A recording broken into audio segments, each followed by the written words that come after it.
अस्सलाम वालेकुम बच्चों, आवाज़ सबको आ रही है, क्लियर है?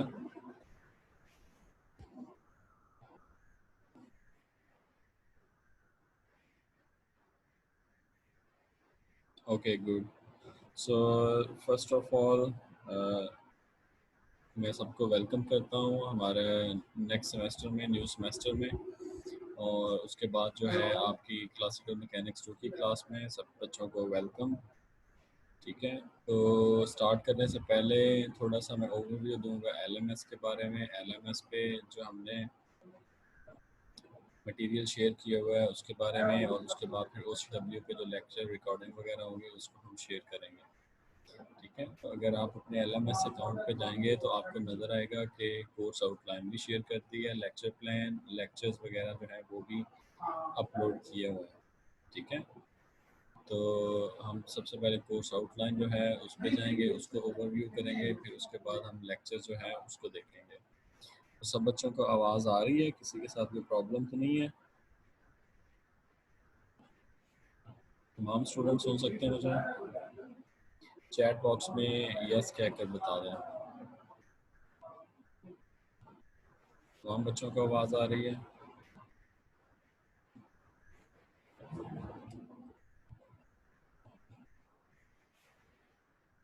Okay good.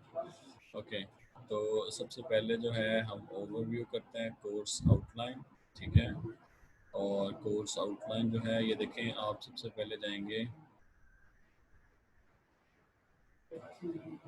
ठीक है, यही है शेयर्ड स्क्रीन आपके पास। जो कोर्स आउटलाइन है उस पर क्लिक करेंगे तो ये आपके सामने देखें कोर्स आउटलाइन आ जाएगी। ठीक है, क्लासिकल मैकेनिक्स 2 है, कोड इसका है सब्जेक्ट का 3106। और उसके बाद देखें 3 क्रेडिट आवर्स का ये सब्जेक्ट है आपका क्लासिकल मैकेनिक्स 2। इससे पहले आपने पढ़ी होगी क्लासिकल मैकेनिक्स 1। तो क्लासिकल मैकेनिक्स 2 में क्या है, the course has 3 major objectives. 3 major objectives हैं। कौन कौन से मेजर ऑब्जेक्टिव हैं ये देखें। सबसे पहले to develop familiarity with the physical concepts and facility with the mathematical method of classical mechanics।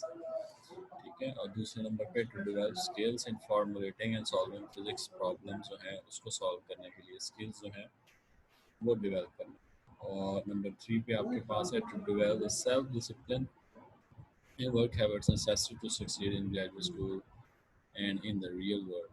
ठीक है, तो ये हमारे 3 ऑब्जेक्टिव्स हैं इस कोर्स के। कोर्स लर्निंग आउटकम्स जो हैं हमारे, वो क्या कहते हैं, वो कहते हैं कि जी after successful completed course student will be able to state the conservation principle involving momentum, angular momentum and energy, and understand that they follow from the fundamental equations of motion। So our second number पे demonstrate an understanding of Newtonian gravitational fields and central forces and their effects। ठीक है, इन चीज़ों को understand करेंगे। और third number पे जो है वो है choose principle and mathematical method suitable for the treatment of a given problem.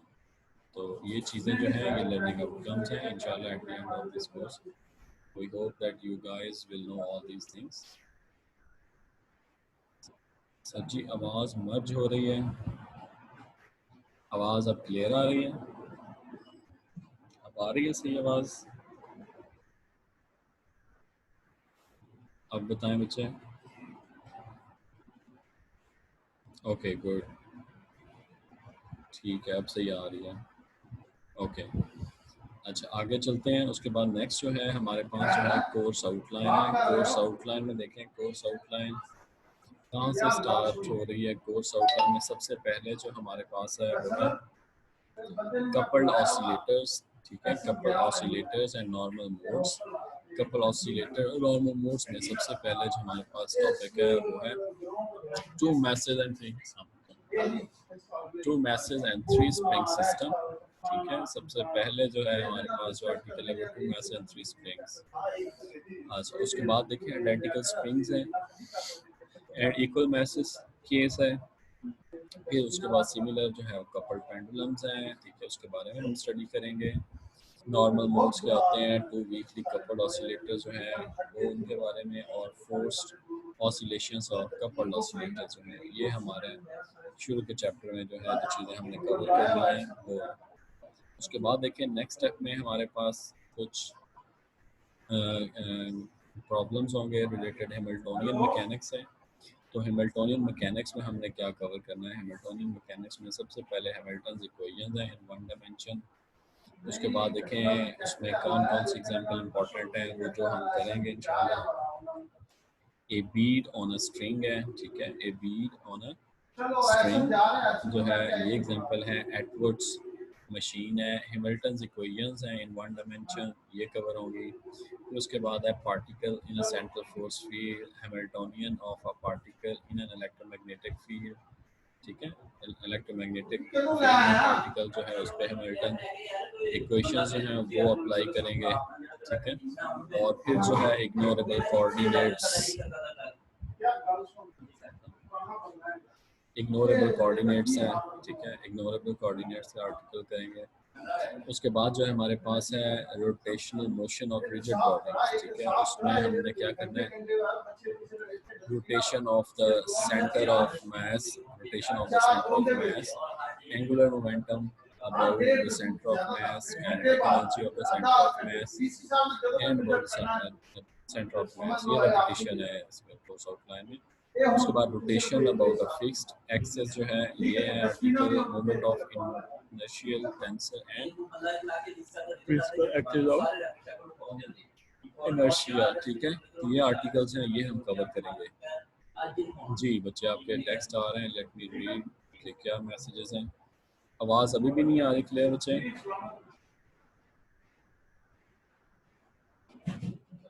अच्छा आवाज़ अब आ रही है?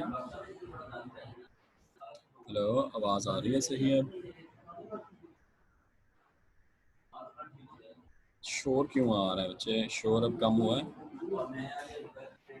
अब आ रही है क्लियर आवाज़? ओके गुड, ठीक हो गया, अब क्लियर है आवाज़ है। जैसे नेक्स्ट हम देखते हैं। Okay good.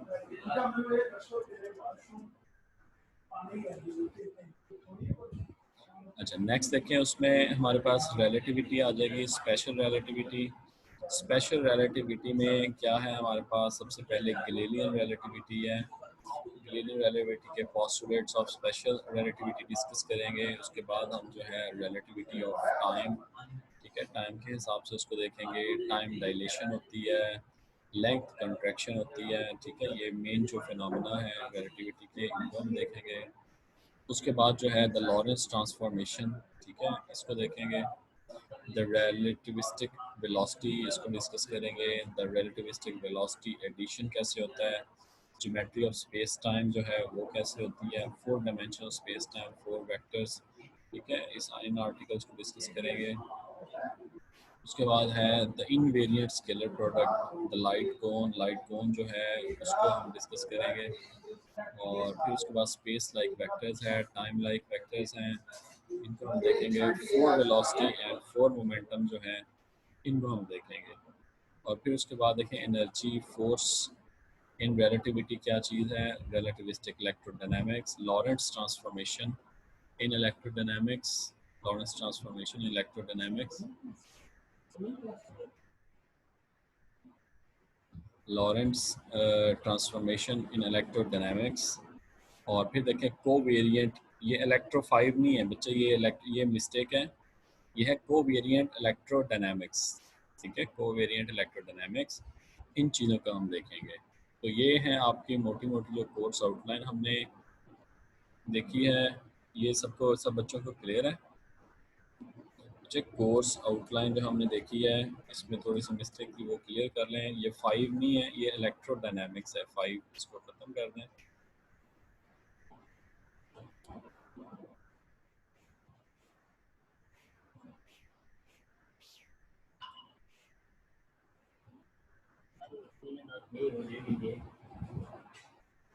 Course outline clear है बच्चों सबको? ओके ठीक है, ओके गुड, वेरी गुड, शाबाश। अच्छा नेक्स्ट देखें, उसके बाद जो है हमारे पास क्या है। हमारे पास रिकमेंडेड बुक्स हैं। रिकमेंडेड बुक्स में देखें क्या है हमारे पास। सबसे पहले जो सबसे इम्पोर्टेंट बुक है जॉन आर टाइलर की, जिसको मैं भी यूजुअली फॉलो करूँगा। ठीक है, John R Taylor classical mechanics है, और यूनिवर्सिटी साइंस बुक्स हैं, पब्लिशर इसके और नल एडिशन है। ठीक है खालिद। अच्छा, ये देखें सबसे पहले जो बुक्स है वो है बुक है वो जॉन आर टेलर की क्लासिकल मैकेनिक्स है, यूनिवर्सिटी साइंस बुक्स नल एडिशन है। उसके बाद सेकंड जो आपकी रिकमेंडेड बुक्स है वो है टी एल चो या Tai L Chow classical mechanics है, C R C press second edition. Number 3 पे आपके पास जो बुक है वो है गोल्डस्टाइन और क्लासिकल मैकेनिक्स है, थर्ड एडिशन है, एडिसन वेस्ले पब्लिशर्स हैं और 2008 इसका ईयर है। एक सेकंड, एक सेकंड दीजिएगा, ये बुक्स देखें बच्चे उतनी देर।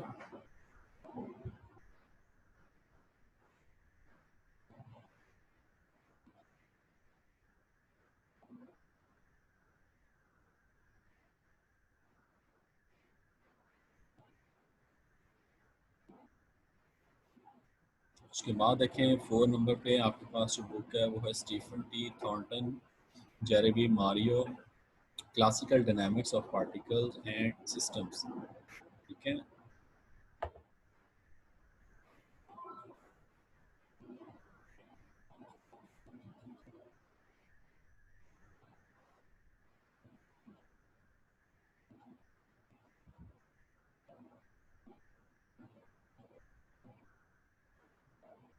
अच्छा इसका जो देखें फिफ्थ एडिशन है, जुलाई 7, 2003 इसका ईयर। उसके बाद फॉल्स कैसिडे एनालिटिकल मैकेनिक्स है, सेवन्थ एडिशन है, थॉमसन पब्लिशर्स हैं, टी डब्ल्यू बी के किबल F H Berkshire classical mechanics है, वर्ल्ड साइंटिफिक पब्लिशिंग कंपनी है और ये फिफ्थ एडिशन 2004 का है। ठीक है, तो ये 6 बुक्स हैं आपकी जो रिकमेंडेड बुक्स हैं, इन 6 से आप इस्तेफादा हासिल कर सकते हैं। और but most of the time जो बुक आपकी मैं फॉलो करूँगा वो जॉन आर टेलर की बुक होगी। ठीक है, classical mechanics by university science books. ठीक है, इसको हम फॉलो करेंगे। तो ये बुक सॉफ्ट कॉपी में भी है मेरे पास, वो भी शेयर कर दूंगा आपके साथ। और बाकी जिस तरह नोट्स की ज़रूरत होगी उसको भी हम देख लेंगे। ठीक है, तो ये मोटी मोटी आपकी कोर्स आउटलाइन है। कोर्स आउटलाइन है वो आपने देख ली है, और उसके बाद जो है रिकमेंडेड बुक्स हैं, रिकमेंडेड बुक्स भी आपने देख ली हैं। अब रिकमेंडेड बुक्स भी क्लियर हो गई हैं बच्चे?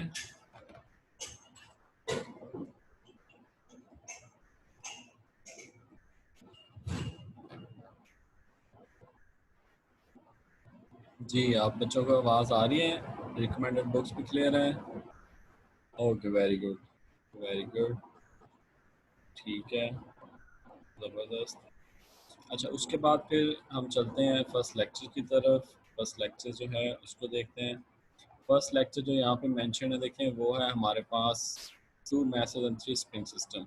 तो डायरेक्ट जाके प्रॉब्लम सॉल्व करने से पहले थोड़ी सी हमें बेसिक जो है वो भी सीखनी है। तो उसके लिए हम चलते हैं नेक्स्ट स्टेप पे। ठीक है, वो क्या चीज़ें, लेक्चर पे चलते हैं। लेक्चर क्या है, screen share, let me share that lecture. ये लेक्चर नंबर 7 है, लेकिन ये आपका लेक्चर जो है वो इस हिसाब से कोर्स आउटलाइन के हिसाब से 1 बन रहा है। ठीक है, two masses and three spring system course outline के हिसाब से ये पहला बन रहा है बच्चे। तो ये नंबर हैं, ये नंबर आगे पीछे हो सकते हैं। ठीक है, लेक्चर नंबर ये जो बने हुए हैं ये आगे पीछे हो सकते हैं। हमने कोर्स आउटलाइन जो है उसको फॉलो करना है। ये बच्चे सबको समझ आ रही है? जो कोर्स आउटलाइन है उसको हम फॉलो करें तो ये लेक्चर पहला बनता है। लेक्चर तरतीब की समझ आ रही है?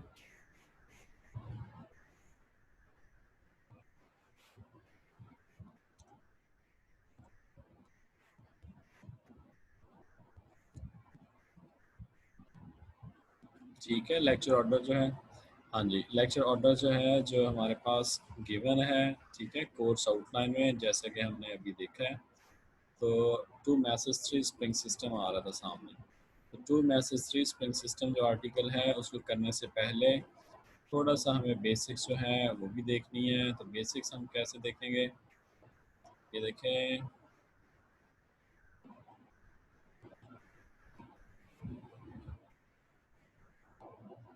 ये देखें सबसे पहले जो है लैग्रांजियन इक्वेशन मैकेनिक्स जो है, लैग्रांजियन मैकेनिक्स, इसको थोड़ा सा देख लें।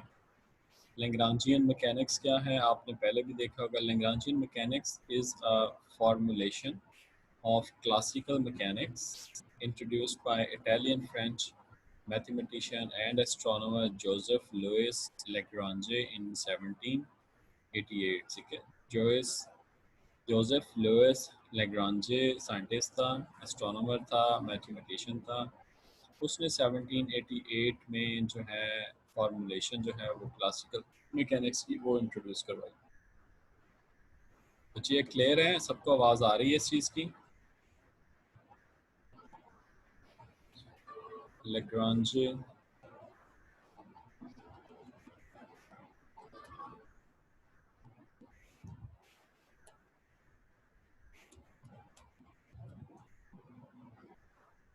ठीक है, क्लियर आवाज़ आ रही है?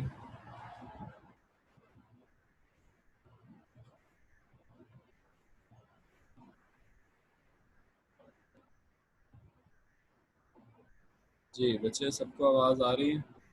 अच्छा, आगे चलें। ये देखें, लैग्रांजियन मैकेनिक्स आपने देख ली, the formulation of classical mechanics introduced by Italian French mathematician and astronomer Joseph Louis Lagrange in 1788।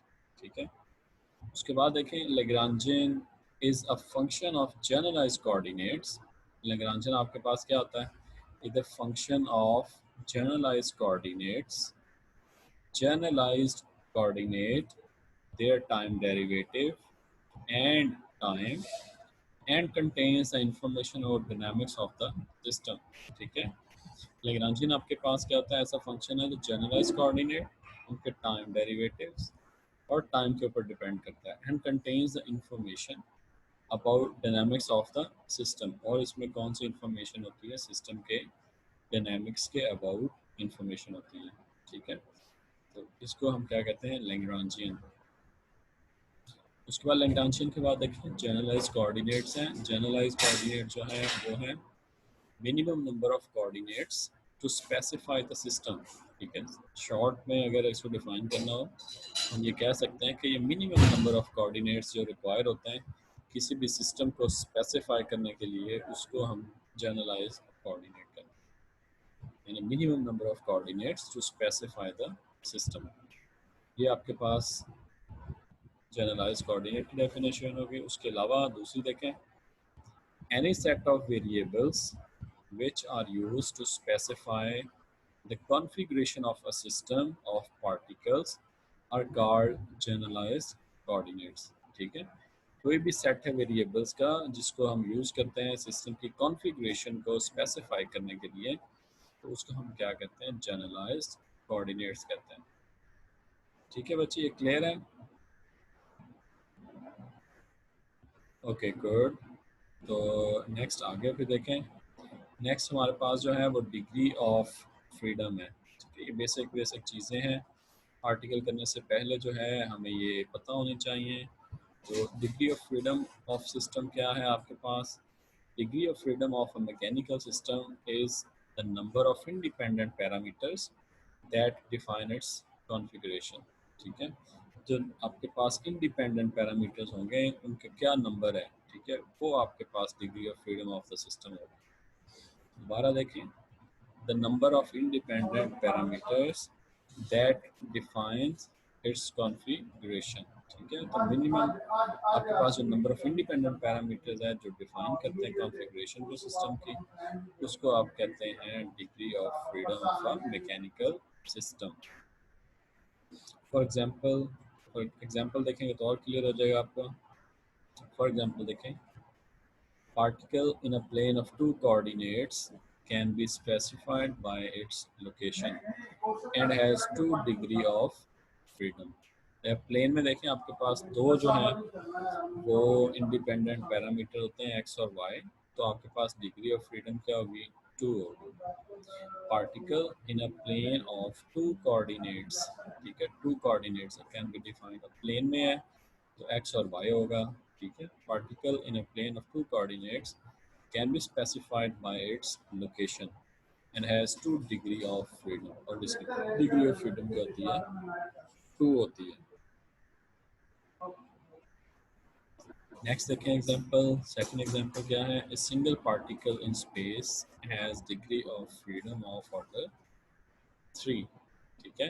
एक सिंगल पार्टिकल जो है वो स्पेस की बात करेंगे 3 डायमेंशन में, तो उसमें देखें क्या होगा, एक्स होगा, वाई होगा और जी होगा, ठीक है। तो उसकी जो लोकेशन है उसको डिफाइन करने के लिए आपको 3 कोऑर्डिनेट चाहिए होंगे, एक्स, वाई और जी।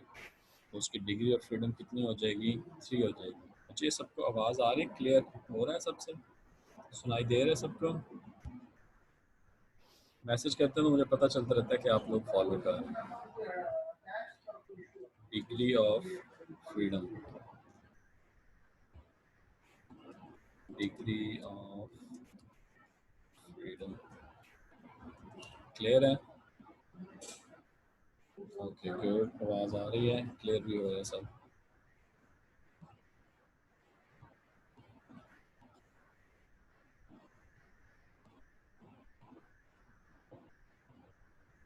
ठीक है, ठीक है। उसके बाद देखिए नेक्स्ट एग्जांपल है 3, एग्जांपल नंबर 3 है। 3 में क्या है, two particles in space have combined degree of freedom as 6।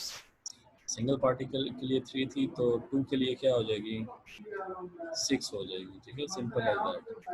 To particle in space have combined degree of freedom as 6। उसके बाद देखें, अब देखें एग्जांपल 4 में टू पार्टिकल्स इन स्पेस, लेकिन अब ये कॉन्स्ट्रेंड है, ठीक है, इस पे कॉन्स्ट्रेंट है to maintain a constant distance, तो एक कॉन्स्टेंट की वजह से डिग्री ऑफ फ्रीडम एक कम हो गई है, ठीक है।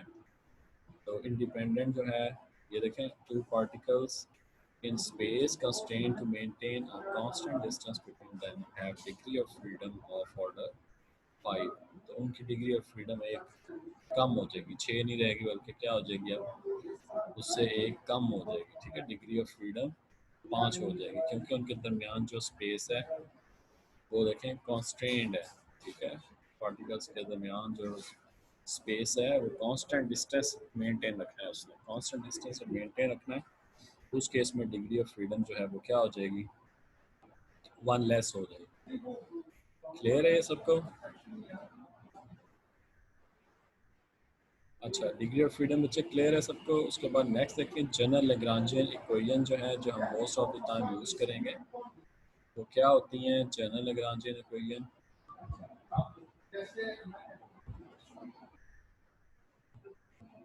Okay good. ये देखें, जनरल लैग्रांजियन इक्वेशन जो है वो होते हैं आपके पास time derivative of curly t by curly q dot j minus curly t by curly q j, ठीक है, इज इक्वल टू क्यू जे।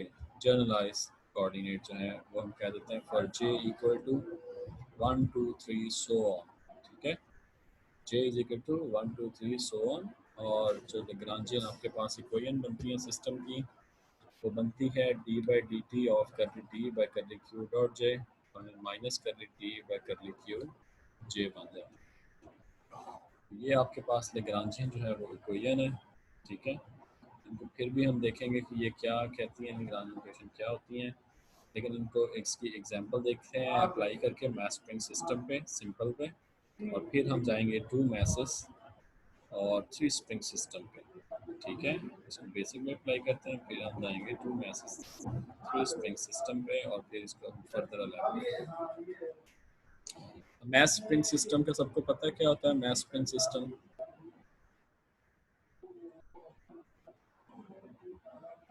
जी बच्चे, मैथ स्प्रिंग सिस्टम आपने पढ़ा होगा छोटी क्लासेस में भी।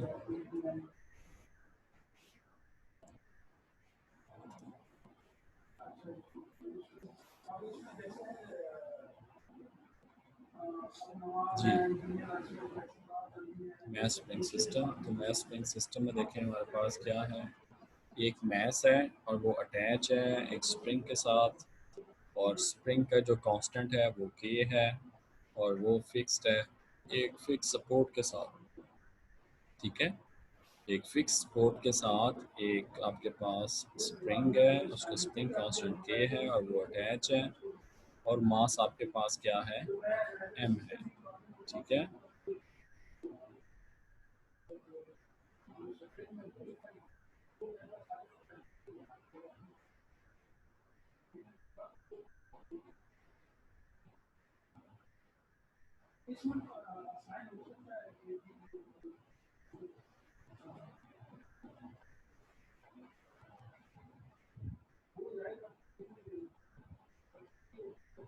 जी, उसके बाद देखें इस सिस्टम में क्या है, degree of freedom of this system is 1, ठीक है। सिस्टम की डिग्री ऑफ फ्रीडम जो है वो है 1, और proper set of generalized coordinate क्या है आपके पास, x है, ठीक है।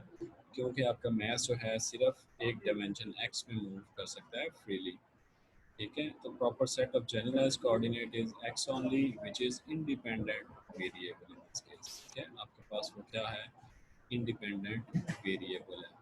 बच्चे यहाँ तक सबको क्लियर है?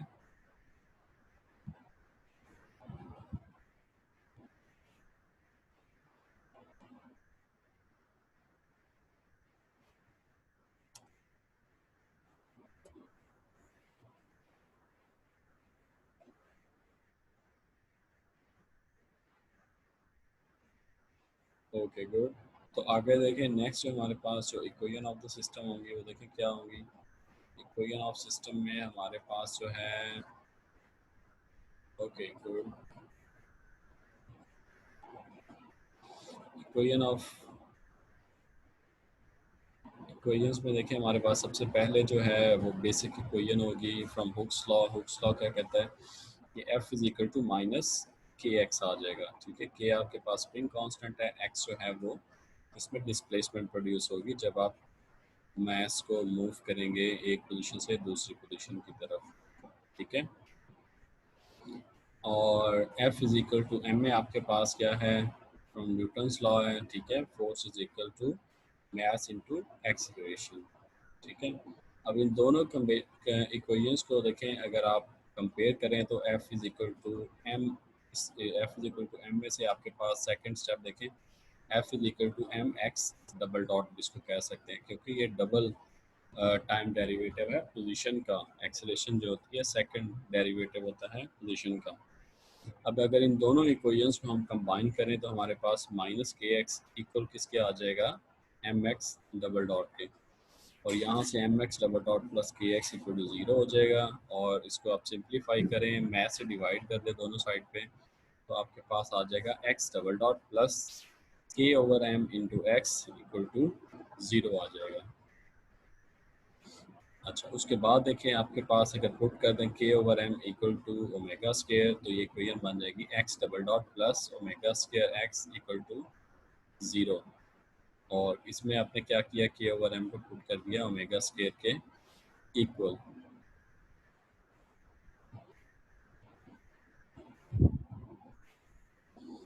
अच्छा, K over M equal to omega square. उसके बाद देखें the solution of this differential equation is, अब इस तरह की डिफरेंशियल इक्वेशन का जो सोल्यूशन है मैथमेटिक्स में वो होता है किस फॉर्म में होता है, x of t equal to A cos of omega t plus phi होता है, ठीक है।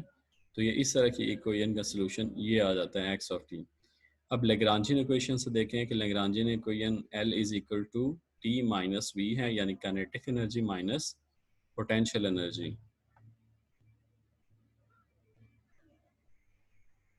बच्चे एक्स पे डबल डॉट जो है ये सेकंड डेरिवेटिव होता है टाइम का। एक्स पे सिंगल डॉट का मतलब वेलोसिटी है, एक्स पे डबल डॉट जो है वो एक्सेलरेशन है। अब क्लियर हुआ है?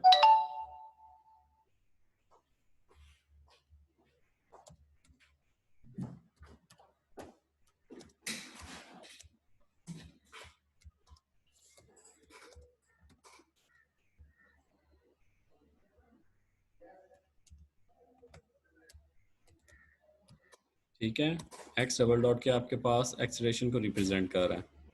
अगर एक्स सिंगल डॉट होता तो फिर क्या होता, वेलोसिटी, ठीक है, वन डायरेक्शन में एक्स डायरेक्शन में। अब डबल डॉट है तो आपके पास क्या है, एक्सेलरेशन है इन वन डायमेंशन।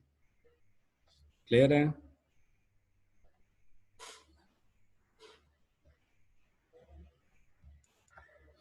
जी, उसके बाद देखें लेग्रांजे इक्वेशन है L is equal to T minus V, T is equal to 1/2 mv square, 1/2 mv square, और v आपके पास क्या है, हाफ के एक्स स्क्वायर। तो यहाँ से देखें आपके पास लेग्रांजेज इक्वेशन जो है L क्या है, t माइनस वी, इसमें पहले t पुट करेंगे, ये वाली इक्वेशन 1/2 mv स्क्वायर, तो ये बन जाएगी 1/2 m, v को मैंने अभी बताया कि x डॉट होता है, ठीक है, सिंगल डेरिवेटिव, तो x डॉट स्क्वायर आ गया माइनस 1/2 के एक्स स्क्वायर हो जाएगा, ठीक है। और आपके पास लेग्रांजियन जो है वो किसका फंक्शन है, x और x डॉट का, यानी स्पेस और वेलोसिटी का फंक्शन है, ठीक है। तो ये आपके पास लेग्रांजियन की वैल्यू आ गई। Now we apply Lagrange's equation, ठीक है। अब लेग्रांजेस की जो इक्वेशन है उनको अप्लाई करते हैं। वो इक्वेशन क्या है हमारे पास इस केस में, वो भी देखते हैं। उससे पहले देखें, as degree of freedom is 1 so there is only one Lagrangian equation, क्योंकि डिग्री ऑफ फ्रीडम जितनी होगी उतनी ही लेग्रांजियन इक्वेशन बनेगी। तो इस केस में डिग्री ऑफ फ्रीडम जो है वो सिर्फ 1 है, ठीक है। तो एक ही इक्वेशन बनेगी और वो क्या होगी, d by d t of curly t by curly x dot minus curly l by curly x equal to 0। उसके बाद देखें curly l with respect to curly x जो है इसका डेरिवेटिव क्या आ जाएगा, माइनस के एक्स है, क्योंकि जो है -1/2 के एक्स स्क्वायर है, 2 नीचे आएगा, पावर में से एक कम, और उसके बाद x आ जाएगा, 2 से कैंसिल, तो ये माइनस के एक्स बन जाता है। इसको आप डेरिवेटिव लेंगे respect to x, minus K x आएगा। इसी तरह करली l by curly x dot का डेरिवेटिव लेंगे तो आपके पास एम एक्स डॉट आ जाएगा, ठीक है।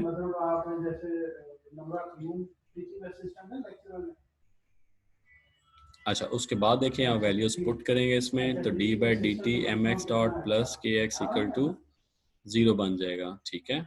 और m x double dot plus के x equal to 0, x double dot आपके पास plus k over m into x equal to 0 आ जाएगा, ठीक है। तो इसमें के ओवर एम आपके पास जो वैल्यू है इसको फिर ओमेगा स्क्वायर पुट कर देंगे, तो x double dot plus omega square into x equal to 0 आ जाएगा, ठीक है। ये देखें, ये वही क्वेश्चन है जो होती है मैथ स्प्रिंग सिस्टम की। और solution of this type of equation, इसका सोल्यूशन क्या होता है मैथमेटिकली, ये आपने पहले भी डिराइव किया हुआ है, सिंपल हार्मोनिक मोशन जो है, ठीक है। तो ये आपके पास ट्रिग्नोमेट्रिक फंक्शन एक बन जाता है सोल्यूशन में, ठीक है। एक्स ऑफ टी किसके इक्वल रहता है, a cos of omega t plus phi आ जाता है, तो ये वही सोल्यूशन बन जाता है दोबारा, ठीक है। अब यही देखें हमने सॉल्व किया है किसके लिए, सिंगल मैथ स्प्रिंग सिस्टम के लिए। अब सिंगल मैथ स्प्रिंग सिस्टम के लिए हमने सॉल्व कर लिया इसको। ये तमाम बच्चों को क्लियर है कि हमने इसको सिंगल मैथ स्प्रिंग सिस्टम के लिए सॉल्व किया है। सिंगल मैथ स्प्रिंग सिस्टम,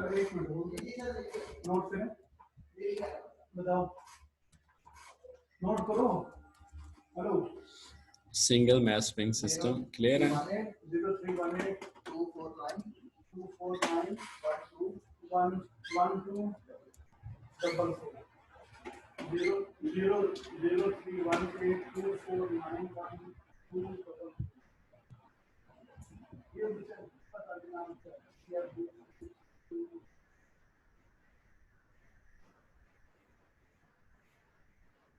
अच्छा, single math spring system clear है।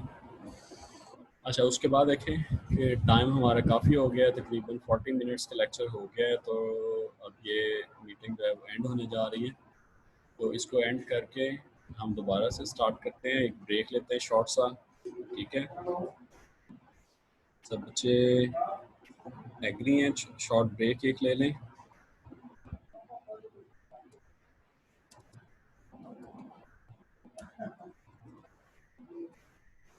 ओके, शॉर्ट ब्रेक लेते हैं, आप भी फ्रेश हो जाएं 5 मिनट में, और उसके बाद दोबारा ज्वाइन करते हैं, ठीक है।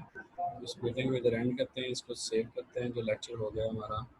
और ये हमने अभी math spring system single math के लिए किया है, अब हम करेंगे 2 मैथ्स 3 स्प्रिंग सिस्टम के लिए, ठीक है। तो इसके साथ ही हम ये एंड करते हैं, दोबारा ज्वाइन करने